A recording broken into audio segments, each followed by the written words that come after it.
Hi hello നമസ്കാരം.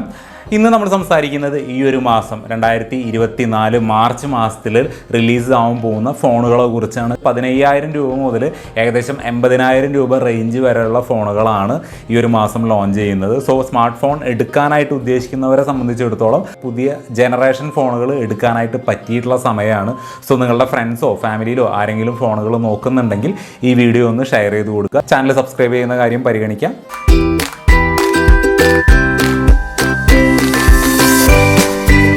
അപ്പോൾ നമുക്ക് ആ ഒരു ഫ്ലാഗ്ഷിപ്പ് ഫോണിൽ നിന്ന് തന്നെ തുടങ്ങാം. ഷവോമി 14 മാർച്ച് 7-ാം തീയതിയാണ് ഈ ഒരു ഫോൺ ഇന്ത്യയിൽ അവൈലബിൾ ആയി തുടങ്ങുന്നത്. ഇതിൻ്റെ ഒരു സ്പെക്ക് നോക്കുകയാണെന്നുണ്ടെങ്കിൽ 6.3 ഇഞ്ച് വരുന്ന LTPO ഡിസ്പ്ലേ ആണ് ഇതിൽ കൊടുത്തിരിക്കുന്നത്.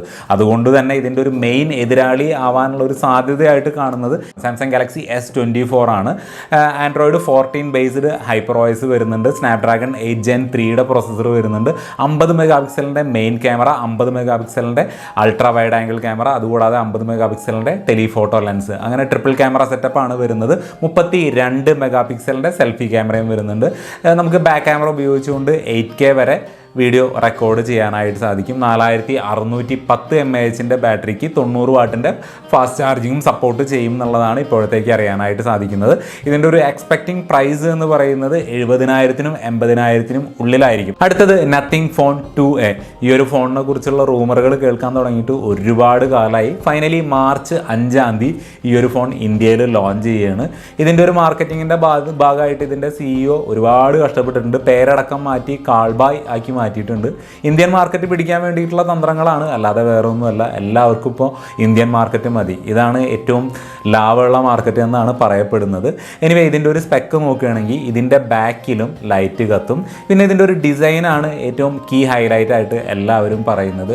നല്ലൊരു വെറൈറ്റി ഡിസൈൻ ആയിട്ടുണ്ട്. ഇതിൻ്റെ ക്യാമറ മൊഡ്യൂള് വരുന്നത് ഡിസൈൻ ചെയ്തിരിക്കുന്നത് 2 കണ്ണുകൾ പോലെയാണ് എന്നൊക്കെയാണ് പറയുന്നത്. എനിവേ ഇതുവരെ വന്നിരിക്കുന്ന ഒരു സ്പെക്ക് നോക്കുകയാണെങ്കിൽ 6.7 ഇഞ്ച് വരുന്ന AMOLED display, Android 14 based nothing OS 2.5, Dimensity 7200 Pro എന്ന് പറയുന്ന ഒരു ചിപ്സെറ്റ്, 5000 mAh ബാറ്ററി, പിന്നെ ഡുവൽ ക്യാമറ സെറ്റപ്പ്, 16 അല്ലെങ്കിൽ 32 മെഗാ പിക്സലിൻ്റെ സെൽഫി ക്യാമറ. ഇങ്ങനെയൊക്കെയാണ് ഇതിൻ്റെ ഒരു സ്പെക്ക് വരുന്നത്. ഇതിൻ്റെ പ്രൈസാണ് ഏറ്റവും കോമഡി ആയിട്ട് നിൽക്കുന്നത്. പലരും പറയുന്നു 22,000, 23,000, 24,000 റേഞ്ചിൽ വരും എന്ന് പറയുന്നു. ഒരു കൂട്ടർ പറയുന്നു 30,000 തൊട്ടായിരിക്കും സ്റ്റാർട്ടിങ് എന്ന് പറയുന്നു. എന്തായാലും ഇനി അധികം ദിവസമില്ല, 5-ാം തീയതി നമുക്ക് ഇതിൻ്റെ ഫുൾ ഡീറ്റെയിൽ അറിയാനായിട്ട് സാധിക്കും. ഇനി 2 ഫോണുകളാണ് വിവോയുടെ സൈഡിൽ നിന്ന് വരുന്നത്. Vivo 30 and Vivo 30 Pro. ഇതിൽ 30 Proയുടെ പ്രത്യേകത എന്താണെന്ന് വെച്ച് കഴിഞ്ഞാൽ സീസിൻ്റെ കോട്ടിങ്ങോട് കൂടിയിട്ട് വരുന്ന ഫസ്റ്റ് മൊബൈലാണ്. അതായത് ബാക്കി അവരുടെ ഫ്ലാഗ്ഷിപ്പ് ഫോണുകളിൽ X സീരീസിലാണ് നോർമലി വിവോയുടെ സൈഡിൽ നമ്മൾ ആ ഒരു സീസിൻ്റെ ക്യാമറ സെറ്റപ്പ് കണ്ടിട്ടുള്ളത്. ഇവിടെ V സീരീസിലോട്ട് ആ ഒരു സീസിൻ്റെ കോട്ടിങ് കൊണ്ടുവന്നിട്ടുണ്ട്. സോ ക്യാമറ സെൻട്രിക് ആയിട്ട് തന്നെയാണ് ഈ ഒരു ഫോണും വരുന്നത്. വിവോ V30യുടെ ഒരു സ്പെക്ക് നോക്കുകയാണെങ്കിൽ 6.7 ഇഞ്ച് വരുന്ന AMOLED ഡിസ്പ്ലേ, സ്നാപ്ഡ്രാഗൺ 7 Gen 3യുടെ processor, 50 mega pixel, 50 mega pixel, പിന്നെ 2 മെഗാ പിക്സൽ, അങ്ങനെ ഒരു ട്രിപ്പിൾ ക്യാമറ സെറ്റപ്പ് പുറകിൽ കൊടുത്തിട്ടുണ്ട്. 16 മെഗാ പിക്സലിൻ്റെ സെൽഫി ക്യാമറ, 5000 mAh ബാറ്ററി, അങ്ങനെയൊക്കെയാണ് വിവോ 30യുടെ ഒരു സ്പെക്ക് ഇപ്പോൾ അറിയാനായിട്ട് സാധിച്ചത്. ഇനി വിവോ V30 Proയുടെ കാര്യം നോക്കുകയാണെന്നുണ്ടെങ്കിൽ ഡിസ്പ്ലേ എല്ലാം ഓൾമോസ്റ്റ് സെയിം തന്നെയാണ്. അവിടെ ട്രിപ്പിൾ ക്യാമറ വരുന്നത് 50 മെഗാ പിക്സലിൻ്റെയാണ്, സീസിൻ്റെ കോട്ടിങ് വരുന്നുണ്ട്. ഡിമെൻസിറ്റി 8200 പ്രൊസസ്സറാണ് വരുന്നത്. 5000 mAh ബാറ്ററി, ഫാസ്റ്റ് ചാർജിങ് കാര്യങ്ങളെല്ലാം അവിടെയും വരുന്നുണ്ട്. ഇതിൻ്റെ ഒരു പ്രൈസ് രണ്ടിനെയും എക്സ്പെക്ട് ചെയ്യുന്നത് 30,000 രൂപയ്ക്ക് മുകളിൽ തന്നെയാണ്. എന്തായാലും മാർച്ച് 7-ാം തീയതി ഈ ഒരു ഫോൺ ഇന്ത്യൻ മാർക്കറ്റിൽ വരുന്നുണ്ട്. സാംസങ്ങിൻ്റെ സൈഡിൽ നിന്ന് സാംസങ് ഗാലക്സി S15 എന്ന് പറയുന്ന ഒരു ഫോൺ വരുന്നുണ്ട്. ഈ ഒരു ഫോണിൻ്റെ പ്രൈസ് എക്സ്പെക്ട് ചെയ്യുന്നത് 15,000 രൂപയ്ക്ക് താഴെയാണ്. ഇതിൻ്റെ ഒരു സ്പെക്ക് നോക്കുകയാണെങ്കിൽ 6.5 ഇഞ്ച് വരുന്ന സൂപ്പർ AMOLED ഡിസ്പ്ലേ ആണ് കൊടുത്തിരിക്കുന്നത്. ആരും ഞെട്ടാൻ വരട്ടെ, ഇതിൽ നോച്ച് ഡിസ്പ്ലേ ആണ് കൊടുത്തിരിക്കുന്നത്. അപ്പോൾ തന്നെ നമുക്ക് ഊഹിക്കാം ഇത് പഴയ ഡിസ്പ്ലേ കെട്ടിക്കിടന്നിരുന്നത് അവർ ഒരു കുപ്പിയിലാക്കിയിട്ട് നമുക്ക് ഇങ്ങോട്ട് തരികയാണെന്നുള്ളത്. 6000 mAh ബാറ്ററി വരുന്നുണ്ട്. ഡിമെൻസിറ്റി 6100+ എന്ന് പറയുന്ന ഒരു പ്രൊസസ്സറാണ് കൊടുത്തിരിക്കുന്നത്. ആൻഡ്രോയിഡ് 14 ബേസ്ഡ് One UI 6ഉം വരുന്നുണ്ട്. ഇതിൽ 4 വർഷത്തെ സോഫ്റ്റ്വെയർ അപ്ഡേഷനും 5 വർഷത്തെ സെക്യൂരിറ്റി അപ്ഡേഷനും കിട്ടുമെന്ന് പറയുന്നു. സോ ഇത്രയും കാര്യങ്ങൾ 15,000 രൂപയ്ക്ക് താഴെയാണ് വരുന്നത്. നല്ലൊരു സാംസങ് ഫോൺ നോക്കുന്നവർക്ക് അത് ഈ ഒരു ഡിസ്പ്ലേയിൽ നോച്ച് വലിയ കാര്യമായിട്ട് പരിഗണിക്കുന്നില്ല എന്നുണ്ടെങ്കിൽ നിങ്ങൾക്ക് കൺസിഡർ ചെയ്യാം. മാർച്ച് 4-ാം തീയതി ഈ ഒരു ഫോൺ ഇന്ത്യയിൽ ലോഞ്ച് ഉണ്ടായിരിക്കും. സാംസങ്ങിൻ്റെ സൈഡിൽ നിന്ന് തന്നെ A സീരീസിൽ 2 ഫോണുകൾ മാർച്ച് 11-ാം തീയതി ലോഞ്ച് ഉണ്ടാകും എന്ന് പറയുന്നു. A55ഉം A35ഉം. സിനോസ് 1480 പ്രൊസസ്സറാണ് കൊടുത്തിരിക്കുന്നത്. ആൻഡ്രോയിഡ് 14 ബേസ്ഡ് 1 UI 6.1 ആയിരിക്കുമെന്ന് പറയുന്നു. AI ഫീച്ചേഴ്സ് ഉണ്ടല്ലോ, ഗാലക്സി AI, അത് ഉണ്ടാവോ ഇല്ലയോ എന്നുള്ളത് കാത്തിരുന്ന് തന്നെ കാണേണ്ടി വരും. ഒരു പക്ഷേ ഉണ്ടാവാനുള്ള ചാൻസ് ഉണ്ട്, ലിമിറ്റഡ് ഫീച്ചേഴ്സ് ഉണ്ടാവാനുള്ള ചാൻസ് ഉണ്ട്. ഇതിൻ്റെ പ്രൈസ് ഏകദേശം 40,000 രൂപയ്ക്കൊക്കെ ആയിരിക്കും A55. മറ്റേതൊരു 35,000 രൂപ 34,000 രൂപ ആ ഒരു റേഞ്ചിലായിരിക്കും. A സീരീസാണ്, ഓഫ്ലൈൻ സെൻട്രിക് ആണ്. സോ റേറ്റ് നല്ല പോലെ ഉണ്ടാവും. മാർച്ച് 11 ഈ ഒരു ഫോൺ എക്സ്പെക്ട് ചെയ്യാം. റിയൽമി 12 സീരീസിൽ ഒരു ഫോൺ കൂടെ വരുന്നുണ്ട് എന്നുള്ളത് റിയൽമി ടീസ് ചെയ്തിട്ടുണ്ടായിരുന്നു. റിയൽമി 12 പ്ലസ് ആയിരിക്കും അതിൻ്റെ പേരും എന്ന് പറഞ്ഞിരുന്നു. ആ ഒരു ഫോൺ മാർച്ച് 6 ഇന്ത്യയിൽ ലോഞ്ച് ഉണ്ടായിരിക്കും എന്ന് പറയുന്നു.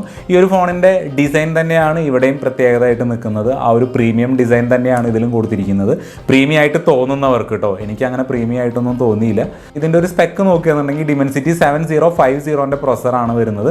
50 മെഗാപിക്സൽ, 8 മെഗാപിക്സൽ, 2 മെഗാപിക്സൽ, അങ്ങനെ ട്രിപ്പിൾ ക്യാമറ സെറ്റപ്പാണ് പുറകിൽ കൊടുത്തിരിക്കുന്നത്. 16 മെഗാപിക്സലിൻ്റെ സെൽഫി ക്യാമറ ഉണ്ടായിരിക്കും. 5000 mAh ബാറ്ററി, 67 വാട്ടിൻ്റെ ഫാസ്റ്റ് ചാർജിങ് ഉണ്ടായിരിക്കും.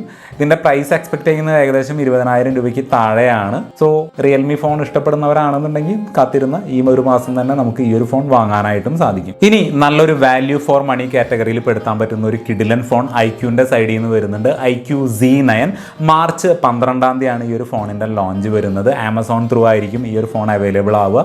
ഇതിൻ്റെ ഒരു സ്പെക്ക് നോക്കുകയാണെങ്കിൽ Dimensity 7200 പ്രോസസ്സറാണ് കൊടുത്തിരിക്കുന്നത്. 6000 mAh ബാറ്ററി ഉണ്ടായിരിക്കും. 1.5K റെസൊല്യൂഷനുള്ള ഡിസ്പ്ലേ ആണ് കൊടുത്തിട്ടുണ്ടാവുക. നല്ലൊരു സെറ്റപ്പിൽ തന്നെയാണ് വരുന്നത്. iQOO ഫോണുകളാണ് ഗെയിമിങ്ങിന് വേണ്ടിയിട്ടാണ് കൂടുതലും അവർ പ്രിഫർ ചെയ്യാറ്. പക്ഷേ ഇവിടെ കൊടുത്തിരിക്കുന്ന റിയർ സെൻസർ, ക്യാമറ സെൻസർ എന്ന് പറയുന്നത് സോണി IMX822 ആണ് കൊടുത്തിരിക്കുന്നത്. സോ അതുകൊണ്ട് തന്നെ നല്ലൊരു ക്യാമറ ഔട്ട്പുട്ടും നല്ലൊരു കിഡിലൻ ഫോട്ടോസും ഈ ഒരു ഫോൺ ഉപയോഗിച്ചുകൊണ്ട് നമുക്ക് എടുക്കാനായിട്ട് സാധിക്കും. ഓൾറെഡി ട്വിറ്ററിലൊക്കെ ഇതിൻ്റെ ഒരുപാട് സാമ്പിളുകൾ, ക്യാമറ സാമ്പിളുകൾ വന്നിട്ടുണ്ട്. ലാവയുടെ സൈഡിൽ നിന്ന്, ലാവ ഒരു ഇന്ത്യൻ കമ്പനിയാണ്, അവരുടെ സൈഡിൽ നിന്ന് ലാവ ബ്ലേസ് കർവ് എന്ന് പറയുന്ന ഒരു ഫോൺ മാർച്ച് 5 ഇന്ത്യയിൽ ലോഞ്ച് ചെയ്യുന്നുണ്ട്. ഇതിൻ്റെ ഒരു സ്പെക്ക് നോക്കുകയാണെന്നുണ്ടെങ്കിൽ Dimensity 7050 എന്ന് പറയുന്ന ഒരു പ്രോസസ്സറാണ് കൊടുത്തിരിക്കുന്നത്. 6.7 ഇഞ്ച് വരുന്ന കർവ്ഡ് AMOLED ഡിസ്പ്ലേ വരുന്നുണ്ട്. 5000 mAh ബാറ്ററി വരുന്നുണ്ട്. 64 മെഗാപിക്സൽ, 8 മെഗാപിക്സൽ, 2 മെഗാപിക്സൽ, അങ്ങനെ ട്രിപ്പിൾ ക്യാമറ സെറ്റപ്പാണ് കൊടുത്തിരിക്കുന്നത്. 8 മെഗാപിക്സലിൻ്റെ സെൽഫി ക്യാമറയും കൊടുത്തിട്ടുണ്ട്. 5000 mAh ബാറ്ററിയും വരുന്നുണ്ട്. സോ ഇതാണ് ഇതിൻ്റെ ഒരു സ്പെക്ക് എന്ന് പറയുന്നത്. സോ മാർച്ച് 5 ഇന്ത്യൻ കമ്പനിയുടെ ഒരു ഫോൺ വരുന്നുണ്ട്. താല്പര്യമുള്ളവർക്ക് നോക്കാം. ഇനി ഒരു ഫോണും കൂടി ഈ ഒരു മാസം വരുമെന്ന് പറയുന്നു. ടെക്നോയുടെ ഫാൻഡം അതിൻ്റെ വേർഷൻ 2 മാർച്ച് 28 അല്ലെങ്കിൽ 29 ആ ഒരു മന്ത് എൻഡിൽ അതിൻ്റെ ഒരു ഇവൻ്റ് ഉണ്ടായിരിക്കുമെന്ന് പറയപ്പെടുന്നു. അത് ഇതുവരെ കൺഫേംഡ് അല്ല. സോ ഇത്രയും ഫോണുകളാണ് ഈ ഒരു മാസം വരാനായിട്ട് ഉള്ളത്. ഇതിൽ ഞാൻ എക്സൈറ്റഡ് ആയിരിക്കുന്നത് nothing phone 2A iQOO Z9, പിന്നെ Xiaomi 14, അത് പിന്നെ ഫ്ലാഗ്ഷിപ്പാണ്. അങ്ങനെ അപ്പോൾ അത്രയൊക്കെയാണ് ഈ ഒരു മാസം വരുന്ന ഫോണുകൾ. ഇതിലേത് ഫോണാണ് നിങ്ങൾ വാങ്ങാനായിട്ട് പോകുന്നത്, അല്ലെങ്കിൽ നിങ്ങൾ കാത്തിരുന്ന ഫോൺ ഏതാണെന്നുള്ളത് കമൻറ്റായിട്ടൊന്ന് അറിയിക്കുക. അതുകൂടാതെ ഏതെങ്കിലും ഫോൺ ഞാൻ മിസ്സായിട്ടുണ്ടെങ്കിൽ അതും ഒന്ന് കമൻറ്റായിട്ട് അറിയിക്കുക. അപ്പോൾ ഈ ഒരു വീഡിയോയിൽ ഇത്ര മാത്രം. ചാനൽ സബ്സ്ക്രൈബ് ചെയ്യുന്ന കാര്യം ഒന്ന് പരിഗണിക്കുക. അടുത്തൊരു വീഡിയോയിൽ വീണ്ടും കാണാം. Good bye.